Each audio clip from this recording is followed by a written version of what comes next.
అది ఒక అందమైన అడవి. పక్షులు కిలకిల అంటూ పాటలు పాడుతున్నాయి. అక్కడ మన బుజ్జి కుందేలు బన్నీ తన ఫ్యామిలీతో కలిసి హాయిగా ఉండేవాడు. బన్నీ చూడడానికి దూదిపింజంలా తెల్లగా భలే ముద్దుగా ఉంటాడు. స్కూల్లో మన గజానంద్ సార్ ఏనుగు టీచర్ అందరికీ ఒక పాత కథ చెబుతున్నారు. అదే కుందేలు తాబేలు పందెం కథ. జంతువులన్నీ నోరు వెళ్ళబెట్టి వింటుంటే బన్నీ మాత్రం ఏదో ఆలోచిస్తూ కూర్చున్నాడు. కథ అవ్వగానే అల్లరికోతి చింపి గట్టిగా నవ్వుతూ, హే బన్నీ, మీ ముత్తాత ఒక తాబేలు చేతిలో ఓడిపోయాడు కదా, నువ్వు కూడా మీ ముత్తాతలాగే స్లోనా అని వెక్కిరించాడు. అది విని మిగతా జంతువులన్నీ కూడా హే హే హే అని నవ్వాయి. పాపం బన్నీకి చాలా సిగ్గుగా అనిపించింది. బన్నీ బాధగా ఇంటికి నడుచుకుంటూ వెళ్ళాడు.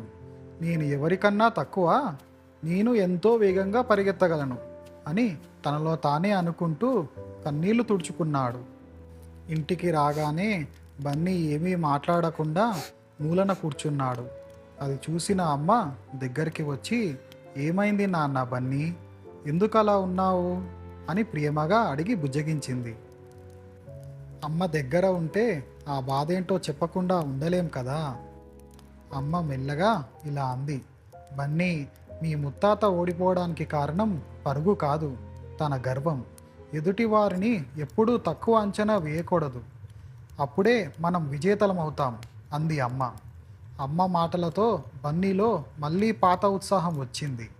ఆ రాత్రి బన్నీ ఆకాశం వైపు చూస్తూ, అమ్మా, నేను ఆ తాబేలుతో మళ్ళీ పోటీ పడతాను, కానీ ఈసారి గర్వంతో కాదు, పట్టుదలతో గెలుస్తాను అని నిర్ణయించుకున్నాడు.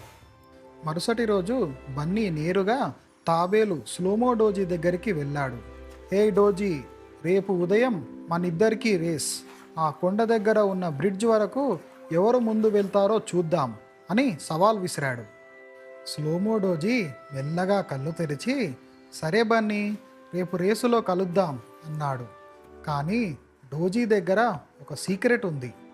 తన ఇంట్లో ఉన్న సూపర్ ఫాస్ట్ స్కేట్స్ చూసి డోజీ చిన్నగా నవ్వుకున్నాడు. రేసు రోజు రానే వచ్చింది. అడవిలో జంతువులన్నీ వచ్చేశాయి. ఎంపైర్ కప్ప జంపి విజిల్ పట్టుకొని రెడీగా ఉంది. Ready, steady, go. విజిల్ మోగగానే బన్నీ జాయిమని మెరుపులా దూసుకుపోయాడు. ఈసారి నిద్రపోను, అస్సలు ఆగను అని బన్నీ గాలి వేగంతో పరిగెడుతున్నాడు. అంతలో అందరూ షాక్. స్లోమో డోజీ నడవడం లేదు. తన కాళ్ళకి ఉన్న రాకెట్ స్కేట్స్ మీద షూయి అంటూ బన్నీని దాటేస్తున్నాడు. ఇదెలా సాధ్యం అని బన్నీ కళ్ళు పెద్దవి చేసి చూశాడు. కొద్ది సెకండ్లలోనే స్లోమో డోజీ ఫినిష్ లైన్ దాటేశాడు. మళ్ళీ తాబేలే గెలిచింది. జంతువులన్నీ హే అంటూ చప్పట్లు కొట్టాయి. బన్నీ కిందకు చూస్తూ మెల్లగా అక్కడికి చేరుకున్నాడు. ఆ సాయంత్రం అమ్మ నవ్వుతూ అంది, చూసావా బన్నీ, ఈ కాలంలో వేగం ఒక్కటే ఉంటే సరిపోదు, తెలివితేటలు కూడా ఉండాలి. బన్నీ నవ్వుతూ, అవునమ్మా, డోజీ నన్ను తెలివితో ఓడించాడు. ఇక నుంచి నేను గర్వం చూపించను, అందరితో కలిసి ఉంటాను అన్నాడు. అప్పటి నుంచి బన్నీ డోజీ బెస్ట్ ఫ్రెండ్స్ అయిపోయారు.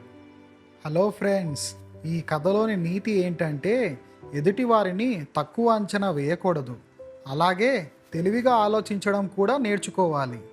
మరిన్ని మంచి కథల కోసం చూస్తూనే ఉండండి.